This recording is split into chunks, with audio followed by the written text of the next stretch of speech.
Chapter 1. The Wedding Guest. He came to the wedding because he wanted to see if she'd look at him. She did. Just once. And it was enough to ruin the rest of his life. The band was playing something slow and forgettable. Glasses clinked. The kind of laughter people make when they want to sound happy. The air smelled of roses and roasted meat. He stood by the edge of the terrace, holding a drink he didn't want, watching her dance with the groom. She moved like someone who had finally stopped waiting. That hurt him more than he expected. "Didn't think you'd show up," said a voice beside him. It was Tom, her brother, his old friend.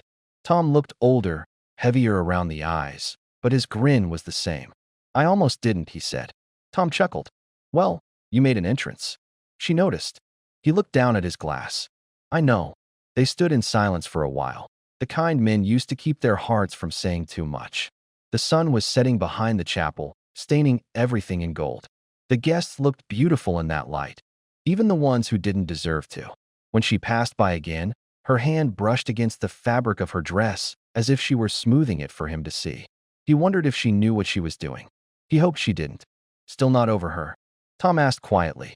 "Wasn't planning to be." Tom nodded, like a man who understood too well. "She waited, for a long time. But you never came back. I was trying to do the right thing." "The right thing for who?" He didn't answer. The band picked up tempo. The laughter grew louder, the way it does when people start to forget where they are. He finished his drink and set the glass down on the stone ledge. "I should congratulate her," he said. "You sure?" "No." He went anyway. She saw him before he reached her. Her eyes flickered, not surprise, not anger, just a flash of something that used to be there. The groom was talking to someone behind him. She stepped closer. "Eli," she said. "Anna."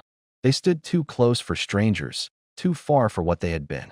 "You look," he began, then stopped. "Older," she said, smiling a little. "Better," he said. She looked at him as if she didn't believe that. Then she laughed, soft and tired. "I didn't think you'd come. I told myself I wouldn't. And yet here you are. I wanted to see you happy. Am I?" He didn't answer. The silence between them was heavy and warm, like a blanket you can't throw off. Somewhere behind them, someone called her name. The new one, the one she'd just taken. She looked over her shoulder, then back at him. "You should have come sooner," she said. He nodded. "I know." She turned and walked toward the noise and light. He stayed where he was until the song ended. When he left, the night was cold and the road was empty. The stars looked too far away to matter. He lit a cigarette and stood by his car, trying to remember when he'd last felt something that didn't hurt. Tom found him there a few minutes later. "You're leaving already?" "Yeah." "Where to?" "Back south. I've got work." Tom studied him for a moment. "You never did like endings, did you?" Eli smiled faintly. "They don't like me either." He started the engine. The lights washed over the gravel, and for a second, he saw her silhouette in the window of the hall. Small, still, caught between music and memory. He thought about stopping, about turning around, walking in, saying something that might fix the years between them. But he didn't. He drove into the dark, and the road stretched ahead like something that didn't forgive. Chapter 2. The Town by the Sea. The road ran south for hours before the land began to smell like salt again. He kept the windows down and the radio off.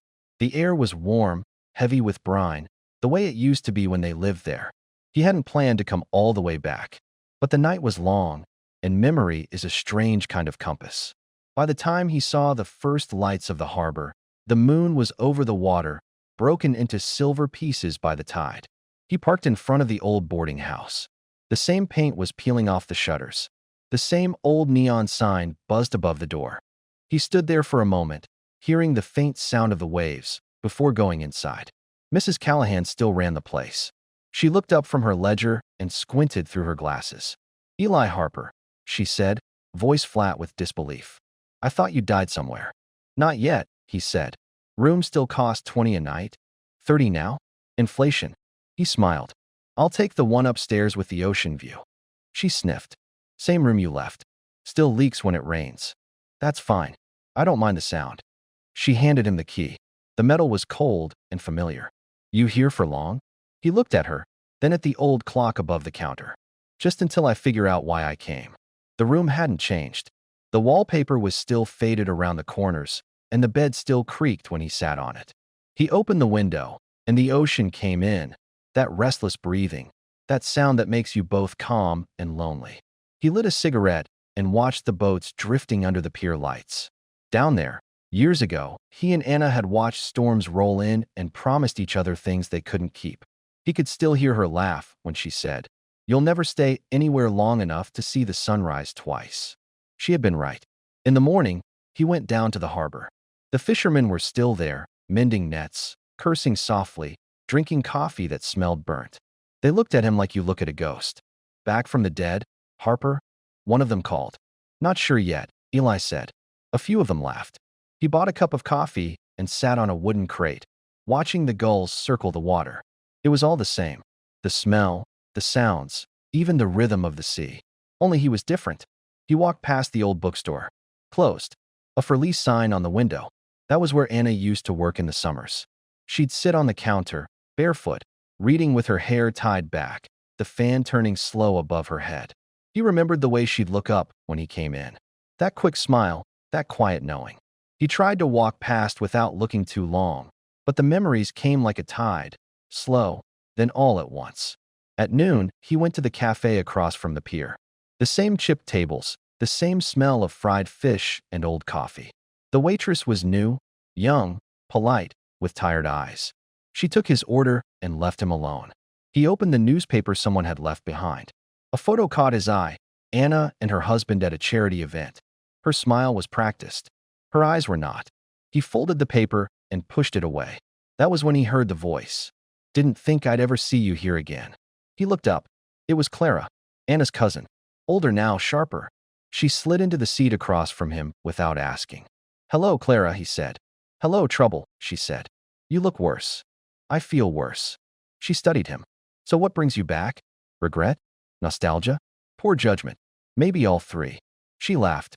"Anna's married, you know." "I know. She's not happy." He looked at her, but she didn't flinch. "She moved back here last month," Clara said. "Her husband's working up north. She said she needed space." He didn't say anything. Clara leaned forward. "You going to see her?" "I shouldn't. That's not what I asked." He looked out at the water. "I don't know yet." She smiled, slow and knowing. "Yes, you do." Then she stood and left, her perfume trailing faintly behind her, the same one Anna used to borrow. That night, he walked down to the beach. The tide was low, the sand cool under his shoes. A thin fog had settled over the water, soft and white. He stopped when he saw her. Anna. She was sitting by the rocks, her dress pulled around her knees, staring at the horizon. He could have turned back. He should have, but he didn't.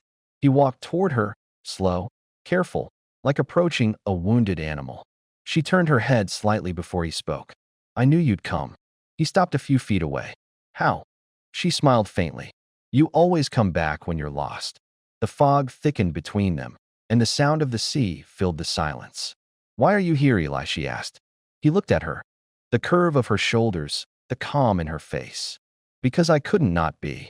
She nodded, as if she'd been waiting for that answer. "Then you'd better tell me what you came to find." He didn't know. Not yet. But he sat beside her anyway, and the tide began to rise. Chapter 3. The Sound of Returning.